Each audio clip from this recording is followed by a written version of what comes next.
આમ તો મેં અગાઉ વડાપ્રધાને 2-3 વખત પત્ર લખેલા,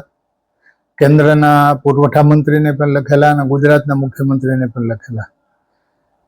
ખાસ કરીને જે બની બેઠેલા ગરીબો છે અને સરકારનો જે પરિપત્ર છે એ પરિપત્રના જે ક્રાઇટેરિયા નક્કી કરેલા છે કે આટલા ગરીબોને જ આ અનાજનો લાભ મળે, પરંતુ એ જે પરિપત્રના ક્રાઇટેરિયા પ્રમાણે મોટાભાગના લોકો જે પૈસાદાર લોકો છે એવા લોકો ખૂબ આમાં ઘૂસી ગયા છે. અને ખાસ કરીને સરકારને મેં ધ્યાન પણ દોરેલું કે એવું સોફ્ટવેર બનાવો કે જે સોફ્ટવેરમાં દાખલા તરીકે કોઈ અનાજ લેતું હોય અને એને સરકારે જે પરિપત્રની અંદર જે ક્રાઇટેરિયા નક્કી કરેલા છે એમાં કોઈ કોર્પોરેટમાં નોકરી કરતા હોય, કોઈ સરકારી નોકરી કરતા હોય, સરકારી નોકરી નવી મળી ગઈ હોય, કોઈ વિદેશ ફરવા જતા હોય, ઇન્કમટેક્સ ભરતા હોય, જીએસટી પ્રમાણે ખૂબ મોટું એનું ટર્નઓવર હોય, અને આ સિવાય સરકારે જે જમીનની મર્યાદા નક્કી કરી છે, વાહનોની મર્યાદા નક્કી કરી છે, આ બધું આરટીઓ સહિત તમામે તમામ વિગત પુરવઠાના સોફ્ટવેર સાથે જોડાયેલું હોવું જોઈએ, જેથી ખબર પડે કે આજે જે વ્યક્તિ અનાજ લે છે, મફત અનાજ લે છે, પણ એણે તો હમણાં મર્સિડીઝ ગાડી છોડાવી, અથવા એ 20 દિવસના કોઈ વિદેશ પ્રવાસે નીકળ્યા છે, અથવા જેણે મોટા વાહનોની ખરીદી કરી છે, અથવા જેની પાસે ખૂબ મોટી જમીન છે. એટલે સરકારે જે નિયમો નક્કી કર્યા છે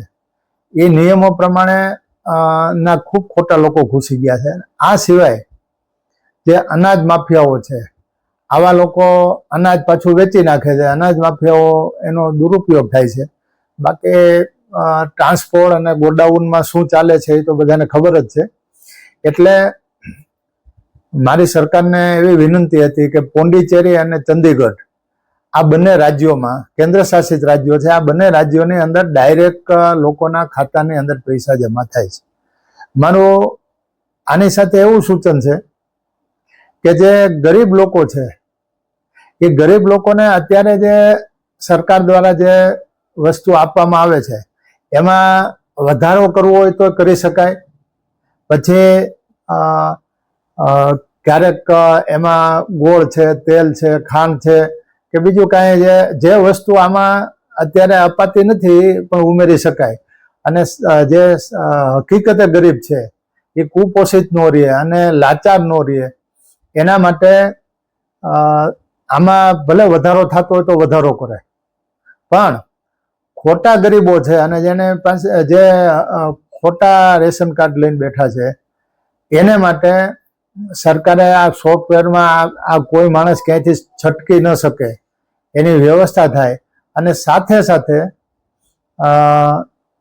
જે પૈસાનો વધારો થાય એમાં ગરીબ માણસોને જે આપવાનું થાય છે એમાં વધારે ઉમેરો થાય અને આ પૈસા એના ખાતામાં જ સીધા મળે. ક્યારેક એવું થાય કે ભાઈ કદાચ કોઈને એવી શંકા થાય કે ભાઈઓ પૈસા ઉપાડી લે તો શું કરવું, તો આપણે ફરજિયાત બહેનોના ખાતામાં જ પૈસા જમા કરવાના અને બહેનો જ પોતાના રેશનના જે પૈસા આવે સરકારમાંથી એ ઉપાડી આવે ને પોતે જ એને જે રેશન જોતું હોય, રાશન જોતું હોય એ બજારમાંથી ખરીદી શકે. આવું સરકારનું મેં ધ્યાન દોર્યું છે. અત્યારે મેં મુખ્યમંત્રીશ્રીને, પુરવઠા મંત્રીશ્રી, મુખ્ય સચિવ અને પુરવઠા સચિવ આ 4 લોકોને અત્યારે મેં પત્ર લખ્યો છે.